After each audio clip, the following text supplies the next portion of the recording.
तानगे वाले का बेटा कैसे बना बाहुबली।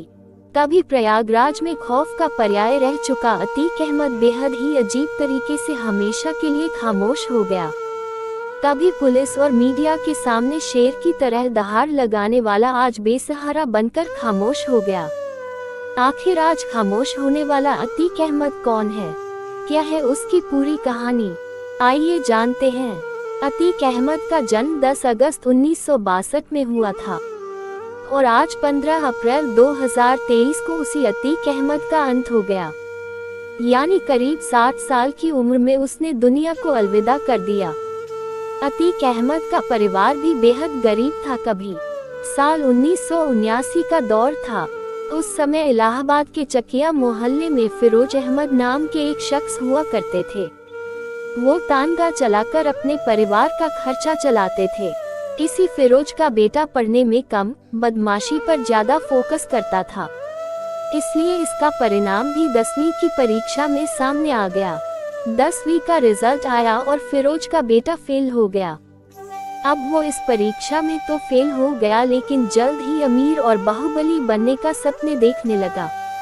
उम्र भले ही उसकी 17 साल थी, यानी वो अभी बालिग भी नहीं हुआ था। वोट भले नहीं दे सकता था, लेकिन जान लेने की नियत बन गई थी। साल बीतता गया और इधर इस नाबालिग से बालिग हुए लड़के का क्राइम ग्राफ भी बढ़ता गया। ये अब अतीक अहमद के नाम से कुख्यात है। कई महीनों से गुजरात की साबरमती जेल में बंद है। हत्या, अपहरण, मर्डर के प्रयास समेत दर्जनों मामले इस पर दर्ज हैं।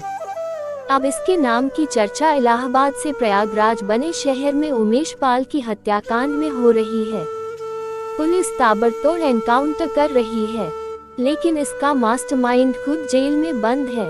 उस मास्टरमाइंड अतीक अहमद की आखिर क्या है पूरी कहानी, आइए जानते हैं। जिस चांद बाबा का था खौफ, उसी की हत्या कर अतीक बना बादशाह। अतीक अहमद कैसे बना बाहुबली डॉन, कैसे अपराध से राजनीति की दुनिया में आया, इसे पूरा समझने के लिए चलते हैं अब से करीब साल 1987 के आसपास की बात है। इलाहाबाद शहर में चांद बाबा का दौर था। उसके नाम से लोगों के मन में खौफ पैदा हो जाता था। क्या नेता और क्या कारोबारी, सभी चांद बाबा के नाम से ही खौफ खाते थे। आलम ये था कि पुलिस और नेता इस चांद बाबा को मारना तो चाहते थे, लेकिन हिम्मत किसी में नहीं थी। अब 2 साल का वक्त गुजरा और अतीक अहमद का दबदबा बढ़ने लगा, लेकिन कोई बड़ी पहचान नहीं थी। अब पहचान बड़ी करनी थी तो धमाका भी बड़ा होना चाहिए था। सो अतीक ने वही किया। इलाहाबाद के सबसे बड़े डॉन यानी बाहुबली का पता लगाया। तब पता चला 1989 में चांद बाबा का बड़ा नाम है। फिर उसी चांद बाबा की अतीक अहमद ने सनसनीखेज तरीके से हत्या कर डाली। अब जिस चांद बाबा से पुलिस और बड़े बड़े नेता खौफ खाते थे, उसी का बेखौफ अंदाज में मर्डर कर दिया गया। कत्ल करने वाला अतीक अहमद अब खुद सबसे बड़ा बाहुबली बन गया। इसके बाद अतीक ने कभी पीछे मुड़कर नहीं देखा। साल बदलते गए और बड़े बड़े नाम उसकी क्राइम लिस्ट में जुड़ते गए। साल 2002 में नस्सिम की हत्या, साल 2004 में देश के जाने माने बीजेपी नेता और मंत्री रह चुके मुरली मनोहर जोशी के सबसे करीबी नेता अशरफ की हत्या, फिर 2005 में नए विधायक बने राजूपाल की हत्या कराकर अतीक अहमद यूपी की सियासत से लेकर जरायम की दुनिया में छा गया। जुर्म की दुनिया से सियासत में कदम रखने की भी अतीक अहमद की बड़ी कहानी है। 1989 में चांद बाबा की हत्या से जब पुलिस और बड़े बड़े नेता में खौफ पैदा हो गया, तो आम जनता क्या चीज थी।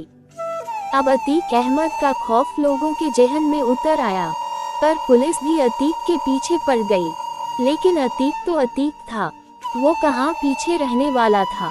अब एक कदम और आगे बढ़कर वो सियासत की दहलीज पर पहुंचने में जुट गया, लेकिन वो सियासत के गलियारों में घूमने की जगह सीधे मंजिल पर चढ़ने की चाहत रखने वालों में था। इसलिए साल 1989 में ही उसने राजनीति में जोरदार एंट्री करता है। इलाहाबाद की पश्चिमी सीट से विधायकी का चुनाव लड़ता है, वो भी निर्दलीय, क्योंकि वो जानता था कि उसे किसी पार्टी की जरूरत नहीं। मेरे नाम का सिक्का अब चल चुका है। बस इंतजार उस वक्त का है जब ऐलान हो हमारी जीत का।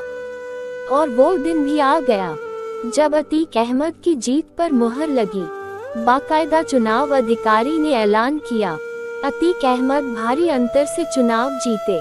फिर जिले के डीएम ने शपथ दिलाई। अब कल तक गैंगस्टर मर्डर केस में पुलिस के लिए नाक में दम करने वाला अतीक अब विधायक बन चुका था। इस जीत के बाद अपराधी का राजनीतिकरण तेजी से हुआ। एक राजनीति पार्टी ने अतीक का जोरदार स्वागत किया। अतीक ने अब समाजवादी पार्टी का दामन पकड़ लिया, फिर अपना दल में आ गया। अतीक लगातार 5 बार विधायकी का चुनाव जीता। अब कद बढ़ गया, इसलिए विधायकी छोड़ संसद में जाने का फैसला किया। फूलपुर संसदीय सीट से चुनाव लड़ा और जीता भी। राजनीति के सफर में एक बड़ा मोड़ तब आया जब सांसद बनने के बाद विधायकी वाली सीट खाली हुई। वो साल था 2004। इसी साल सांसद बनने के बाद अतीक अहमद की विधायक वाली सीट खाली हुई। उस पर चुनाव होने था। अतीक को यकीन था कि उसकी छोड़ी हुई सीट पर उसका भाई ही जीतेगा। मुकाबला राजू पाल से था।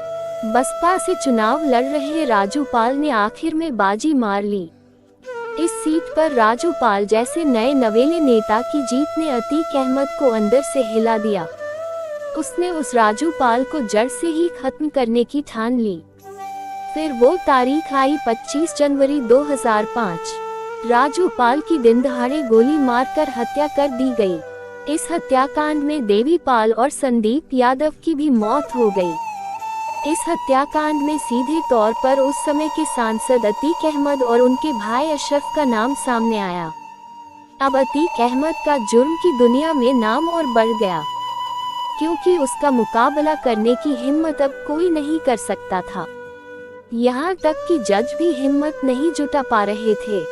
जब 10 जज अतीक की जमानत पर फैसला देने से खुद ही कांप गए थे। ये वाकया है साल 2012 का। उस समय तक अतीक अहमद जेल में बंद था। चुनाव लड़ने के लिए उसने इलाहाबाद हाई कोर्ट में जमानत के लिए अर्जी दी, लेकिन उसका खौफ ऐसा था कि हाई कोर्ट के 1 या 2 नहीं बल्कि कुल 10 जज फैसला लेने से ही डर गए। इन 10 जजों ने केस की सुनवाई से ही खुद को अलग कर लिया। अब आगे भी कुछ कम खौफ नहीं था। 11वें जज ने सुनवाई तो की, लेकिन फैसला अतीक अहमद के पक्ष में ही दिया, यानी अतीक अहमद को जमानत मिल गई। अब जेल से बाहर आकर अतीक अहमद ने चुनाव तो लड़ा, लेकिन उसका दबदबा अब पहले जैसा नहीं रहा था। वो चुनाव हार गया और हराने वाला कोई और नहीं, वही राजू पाल की पत्नी पूजा पाल थी, जिसकी 2005 में हत्या कराने के जुर्म में अतीक अहमद जेल में बंद था। इसके बाद 2014 के लोकसभा चुनाव में फिर से अतीक अहमद चुनाव लड़ा, लेकिन इस बार इलाहाबाद से नहीं बल्कि श्रावस्ती से। पार्टी थी समाजवादी पार्टी, लेकिन हार का ही सामना करना पड़ा। उस समय बीजेपी के नेता ददन मिश्रा ने चुनाव जीत लिया था। इस तरह बाहुबली अतीक अहमद का कद लगातार गिरता गया, लेकिन एक बार फिर से अतीक अहमद यूपी की सियासत और अपराध दोनों की दुनिया में चर्चा में आ गया था।